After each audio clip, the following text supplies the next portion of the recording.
اس صورت مبارک میں اللہ تعالیٰ نے زیادہ تر وقوع قیامت، جزائے عمل کا ذکر کیا۔ سورۃ الواقعہ شروع سے ہی قیامت کا ذکر ہے۔ قیامت واقع ہونے کے بعد انسان تین گروہ، سابقین، اصحاب یمین، اصحاب شمال میں تقسیم ہو جائیں گے۔ اللہ تعالیٰ نے ان جزائے عمل کی تفصیل بھی بیان فرمائی۔ پھر اللہ نے توحید، رسالت، قرآن کی صداقت و عظمت اور معاد چاروں مضامین کو بیان فرمائے۔ ان آیات میں پہلے توحید کا ذکر کیا، قیامت کے دلائل، اس کے بعد رسالت اور قرآن کی عظمت کا بھی ذکر فرمایا۔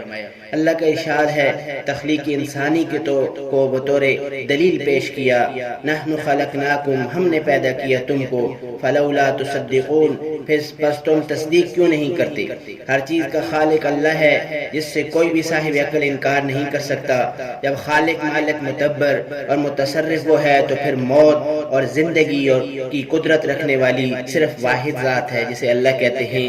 اور دوبارہ تمہیں اٹھانا کون سا مشکل ہے، جو اس نے پہلے بنایا ہے، تو پہلے بنانا تو مشکل تھا، فرمایا کہ بس ہم تمہیں دوبارہ بھی قیامت کے روز اٹھائیں گے۔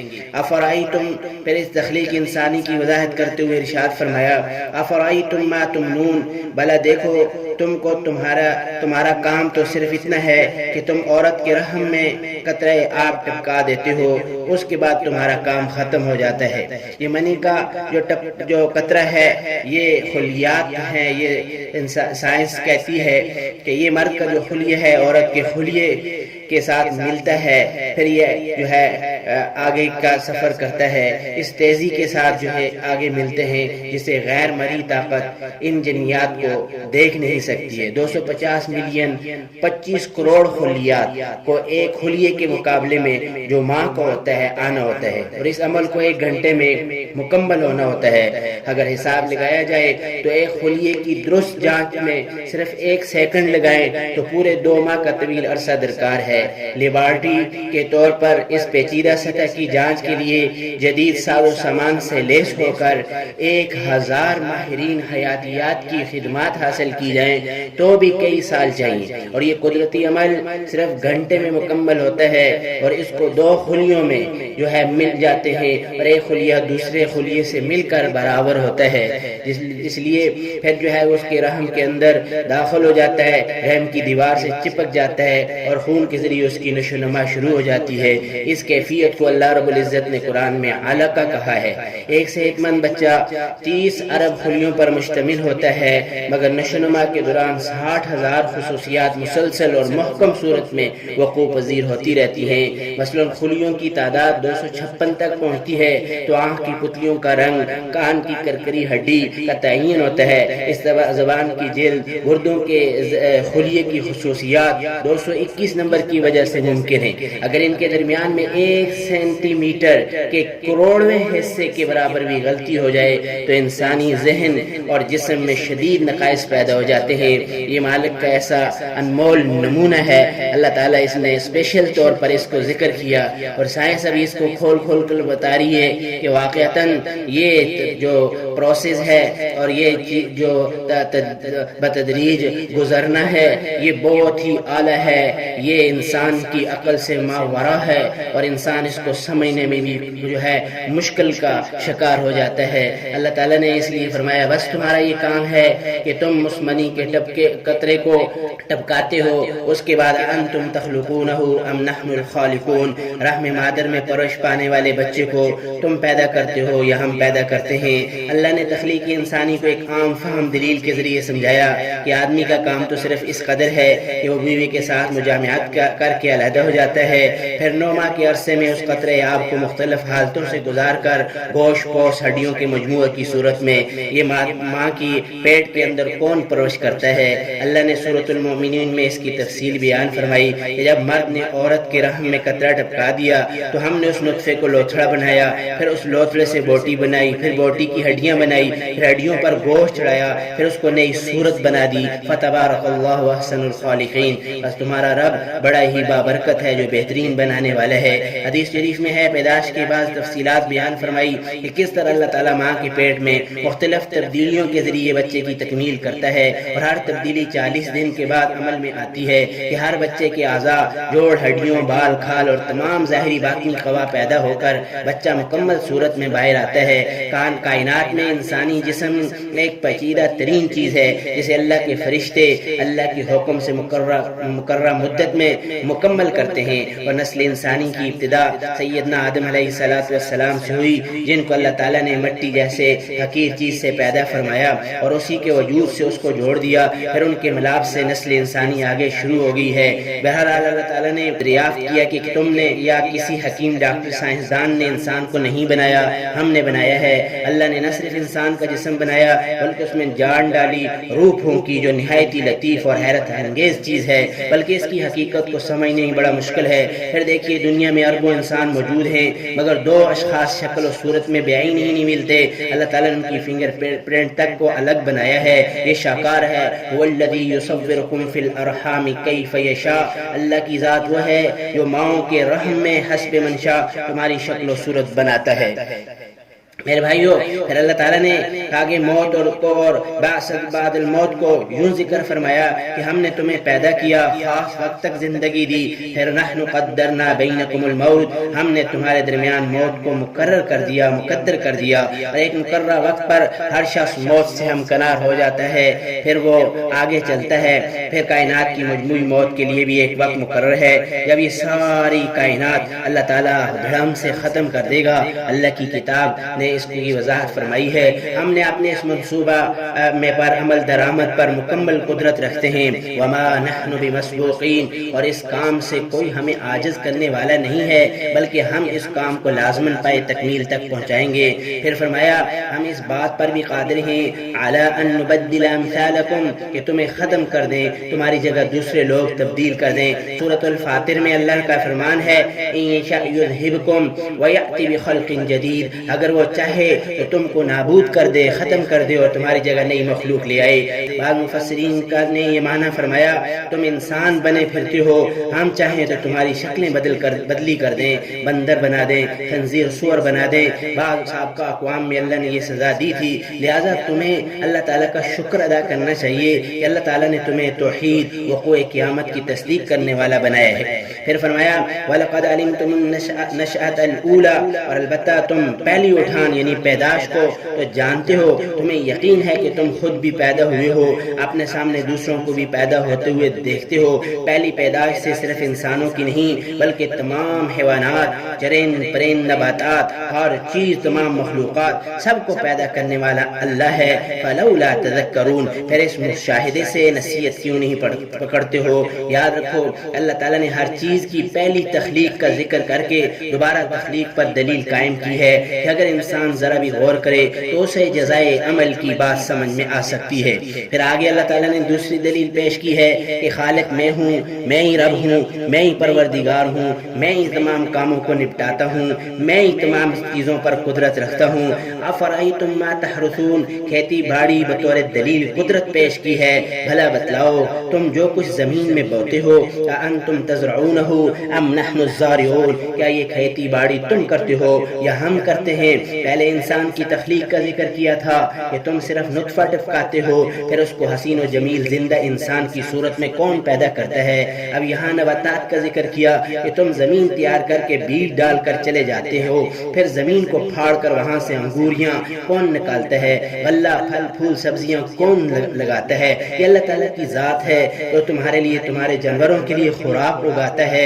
ثم شققنا الارض شقا، پھر ہم نے زمین کو چیرا، پھر اسے پھاڑا، اناج پیدا کیا، متاعا لکم ولانعامکم، جو تمہارے اور تمہارے مویشیوں کے لیے خوراک ہے۔ یہ ہماری مشیت پر منحصر ہے کہ ہم زمین سے غلہ، انگور، ترکاری، زیتون و کھجور، گنے، باغات، میوے اور دیگر پھل، سیب چیزیں نکال دیں۔ اگر ہم نہ چاہیں تو تمہاری کاشتکاری محنت کے باوجود کچھ بھی تمہیں نہ ملے۔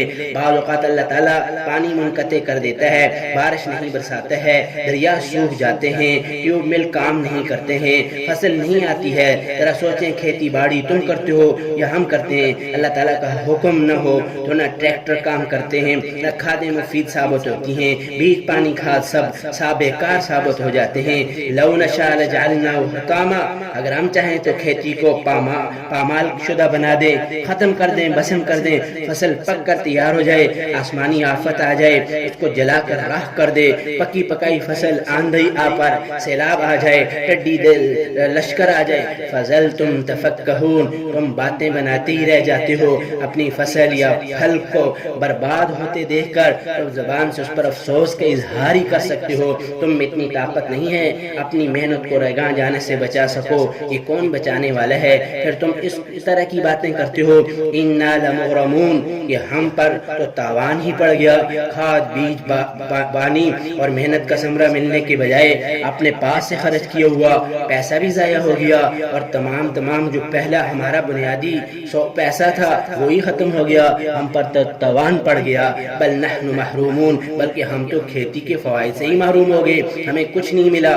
اس طرح سر پکڑ کر بیٹھ جاتے ہو کہ ہمیں بڑا نقصان ہو گیا، افسوس ہے افسوس ہے۔ اس قسم کے واقعات ہر روز پیش آتے رہتے ہیں، اس لیے اللہ نے فرمایا یہ فصلوں کو اگانے انہیں برداشت کرنے کا صحرا تم اپنے سر لینا چاہتے ہو؟ بھلا سوچ کر بتاؤ، کھیتی کو منزل مقصود تک تم پہنچاتے ہو یا ہم پہنچاتے ہیں؟ مطلب یہ ہے کہ کھیتی میں حقیقت میں کھیتی باڑی کرنے والے ہم ہیں، ہم اناج پھلوں کو تمہارے گھروں گوداموں تک پہنچاتے ہیں۔ آگے اللہ نے اپنی وحدانیت اور قدرت اور وقوع قیامت کی ایک اور دلیل پیش فرمائی ہے۔ اس سے پہلے میں آپ کو ایک پنجابی کا شعر سناتا ہوں جس میں اس نے یہ اظہار کیا ہے کہ مالی دا کم پانی دینا، پر مشکاں پاوے، مالک دا کم پھل پھل لانا، لاوے یا نہ لاوے۔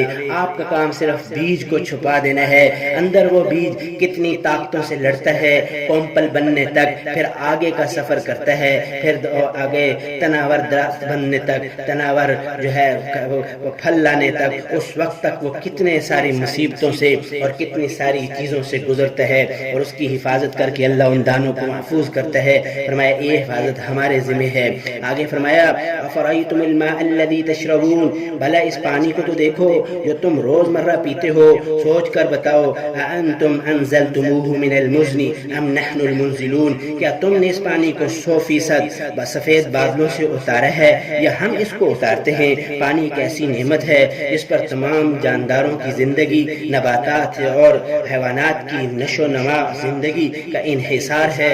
وجعلنا من الماء کل شیء حی، ہم نے ہر چیز کو پانی سے زندگی بخشی ہے۔ پانی کی بہم جو ہے رسانی کا کنٹرول اللہ تعالیٰ کی قبضہ قدرت میں ہے۔ آسمان کی طرف سے بارش ہوتی ہے جس کا پانی چشموں میں، دریاؤں میں، نہروں کی صورت میں دوسرے مقامات پر پہنچتا ہے، جس سے لوگ خود، ان کے جانور، کھیت، تمام چیزوں کو سیراب کرتا ہے۔ کچھ پانی زیر زمین جمع ہو جاتا ہے جسے کنویں، ٹیوب ویلوں کے ذریعے نکالا جاتا ہے۔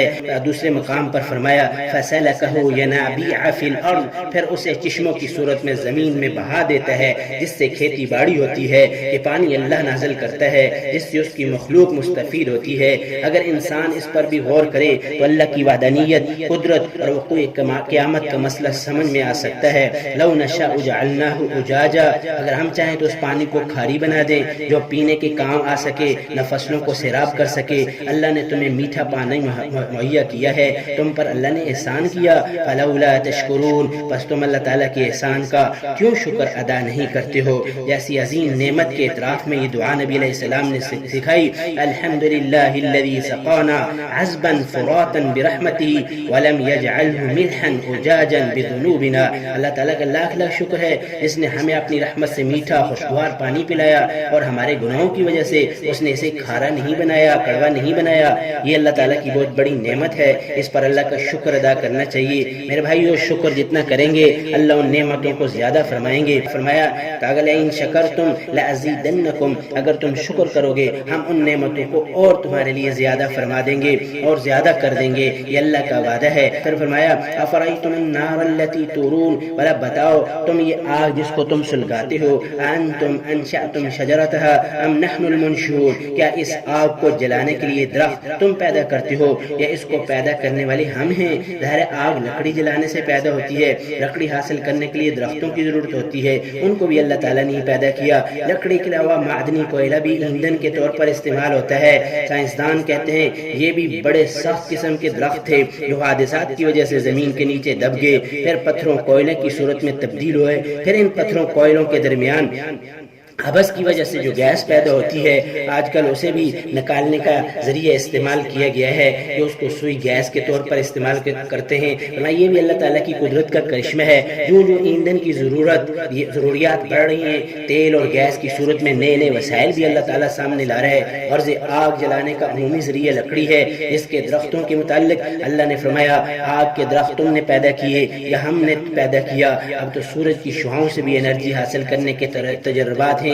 اللہ نے سورج کی شکل میں بہت بڑا ایندھن جلا کر رکھا ہے، جس کے گھریلو استعمال کے لیے بھی کوشش ہو رہی ہے۔ کامیابی کی صورت میں سورج کی توانائی سے شہر دیہات روشن ہوں گے، بڑے بڑے کارخانے، موٹریں اور جہاز چلیں گے۔ یہ توانائی بھی اللہ تعالیٰ کی پیدا کردہ ہے۔ بے شک اللہ کو یہ کارخانہ قدرت چلانا منظور ہے۔ اسی طرح نظام شمسی چلتا رہے گا، اور جب اس کی میعاد پوری ہو جائے گی تو سارے نظام کے ساتھ ہی سورج کی توانائی بھی ختم ہو جائے گی، اور اس طرح قیامت وقت کا وقوع ہو جائے گا۔